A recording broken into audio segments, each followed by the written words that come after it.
Well, kumusta kayong mga idol? Ang ating mga panood sa video ito ay ang laban ni Lennox Liwes versus David Chua.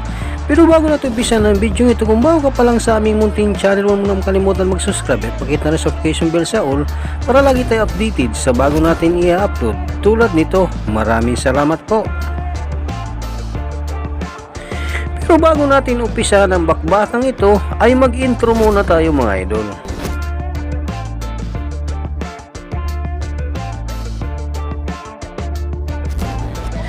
Ating balikan ang naging laban ni Lennox Liwes versus David Chua at alamin kung paano nga ba tinalo ni Lennox Liwes si David Chua sa kanilang bakbakan.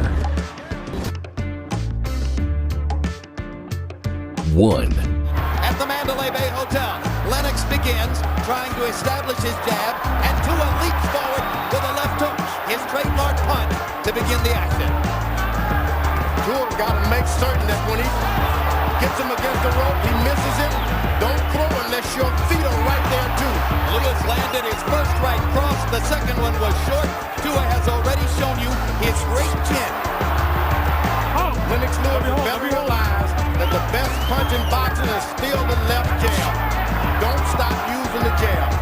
Rare body punch from Liwes. The body punching is not going to help Liwes because he's going to run into a lot of elbows down there. You want to keep the jab, open up the head. Tua misses again, leaping in with the left hook. Liwes out. Liwes should let him know I am the boss tonight. You back away from me. Take it to him. Same weight. What about Lewis's tendency to hold his left down around his waist? Well, he has to because all of his opponents are down there. You can't get a good shot if your hands are by your chin if the opponent is too low. Early in the round, Tua came steaming out. Liwes hit him with a couple of good punches. And now Tua is being a little bit In more... his last defense, and began to see him even thinking of throwing punches to the body. You got to land somebody punches when you're fighting a puncher because he only can stay strong if you don't. Take some of the air out of the leg. 2.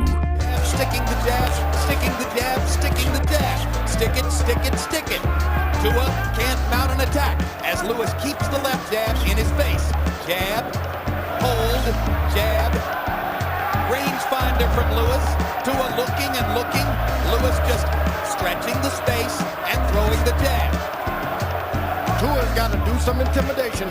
Run into him, make him think that, hey, you're a coward. Liwes seemed to try to grab Tua and went right on over the top of it. You see he's doing a good job with his left jab. Don't do anything for a few rounds until you get to know this fella. He hits you, go right back to your left jab. Don't get intimidated. Don't try to pay him back. Liwes. Tua missing. Liwes popped him quickly with the jab. Liwes got to make certain he stays the left hand, left jab. This is why he does not arouse the passions of boxing fans in the way that great heavyweight champions might hope to do. But if he's able to get that jab working, he can excite me. Jab your way. Keep your title with a left jab. If that's the only punch you can land, use it. Well, what he succeeded in doing in this round is messing up Tua's hair and just landing more punches. 3. Make him afraid to throw his right hand. Liwes in the first 2 rounds averaging 65 punches per round, and despite the fact that round 2 was another lopsided CompuBox round for Liwes, Harold Letterman gave it to Tua, no doubt on the basis of his aggression and that left hook that he landed at the end. Just keep your jab going. When you come back over to the left hand, he's going to interrupt you and it's going to hurt you. There you are. Don't go over on that side. Stay away from that side. It doesn't take much for Tua's supporters to get overwhelmingly excited. There he's able to land a couple of shots to the body as Liwes moves off the ropes. Once again, Liwes moves to the left. And does not stay aggressive with his jab. He threw 65 punches around during the first 2 rounds, and most of them were jabs. But now he's slowing the pace in round 3. Now Liwes is throwing shots. That's what you want to do. It's a lot easier to throw shots and take the power off of them and be accurate than it is to wait around for a good hard shot. And now for the first time, Liwes grabs David, holds it, and the 2 of 4. Well, let me say this much. At the beginning of the fight, you have to start the fight in the corner. Joe Cortez was right by moving it back into the corners. 28, 29, 29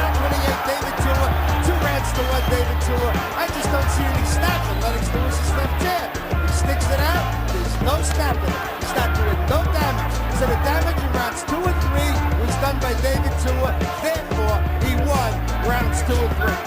Lewis started off must-throw shots. George, you said earlier that he's coming to get Lewis's title.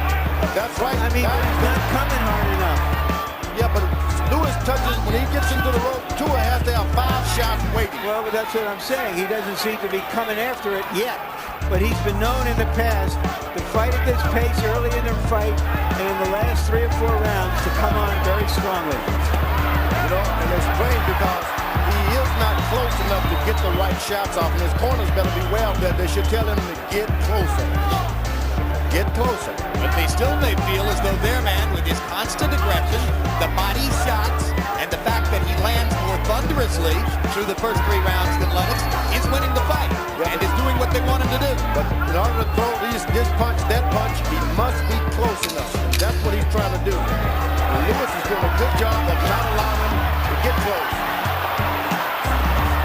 Now, when you miss a big hook like that, that's 5 power shots. That's what Harold Letterman was talking about in giving 2 of the first 3 rounds to David. Conversely, Lewis seems reluctant to throw his right hand because he doesn't want to give Tua a shot with his left. So consequently, we have this.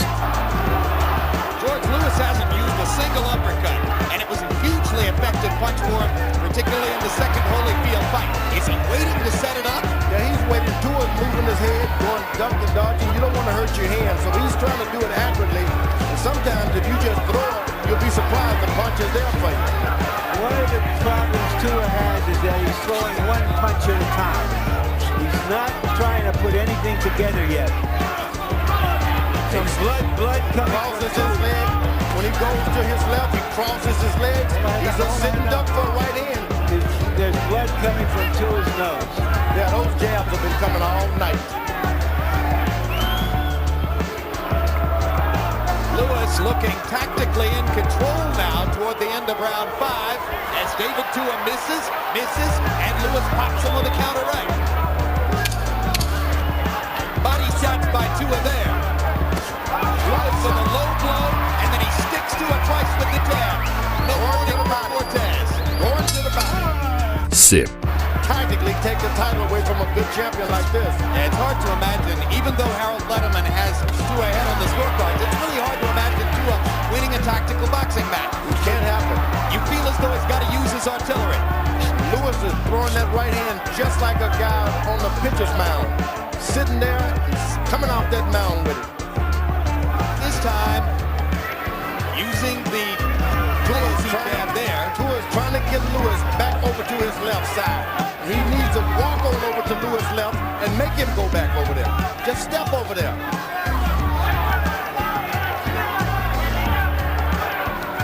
You know, there were concerns that hair might get into Lewis's eyes. It appears to be coming almost down into Tua's own eyes. As long as there's not any water, they work on him in the middle. Yeah, but it can be a distraction. I don't think. Look where the hair is. He's almost probably spars like that all the time. It does have the beginnings of the sheepdog look, but I tend to side with George. I'm sure Tua's accustomed to it. He's had that hair for the last couple of years. Once you see him take his glove and move his hair backwards, then you know something is going wrong. Hadn't happened yet. 7. More assertive in this round. Let's see what happens. Harold, how do you have it through 6? Okay, Jim. 3 rounds apiece, 57-57. I thought Lennox won the first, but David Tua, the harder shots to win the night. They want to see the sustained aggression, but Lennox Liwes showed you in both Holyfield fights that he's perfectly happy to win tonight and look sensational the next time. Why should he go and stand toe-to-toe with the shorter, very strong fighter and give the other fighter his best chance? Only so that he doesn't have to read in the newspapers tomorrow that he's done. You know what? I don't think he cares. I think he doesn't. I think you're right. He's fighting the kind of fight that got him here. He's landed most of the big blows in this fight, including a right hand right there. Remember, Tua has the puncher's chance. And we said that early on, the puncher. 8. And Rockman, he was well behind going into into the last third of the fight. So you can't count him out. That was the second warning from Cortez to Tua for low blows, and a deducted point in a fight like this could be very big. Tua came out of his corner with a vicious combination to the body, and now falls back into the rhythm of following Liwes around and takes another right hand. Tua's got to get close, and maybe you got to step sometimes. He keeps the right foot too far behind him. So step on up there. Step on up to the plate. He's got to get in there and brawl. He's got to get in there and throw punch after punch. He's got to wrestle with Lennox. He's got to throw him around. He's got to try to change the fight dramatically. He's standing back most of his weight. Liwes is not breathing hard. Tua's not putting the pressure on to make him breathe hard. He shakes, bakes, doesn't do anything else. Fight bears a fair resemblance to the first Evander Holyfield fight in Madison Square Garden. I'll bet you the CompuBox numbers aren't all that different either. Lennox Liwes is giving a boxing. This is the point where Tua has always come on in the past in his tough fights. Can he do it here? Shields couldn't have been any more categorical. He's already telling his fighter after 8 rounds that he needs a knockout to win. You know, you've only got one thing that can win you this fight. I've got a whole arsenal. He looks so right now. Even now, Liwes is pursuing a knockout. Yeah, I think his confidence is rising minute to minute as he realizes that he's just not going to see this storm of aggression that Tua and his people promised. Left jab, still the best punch in boxing, as I said earlier.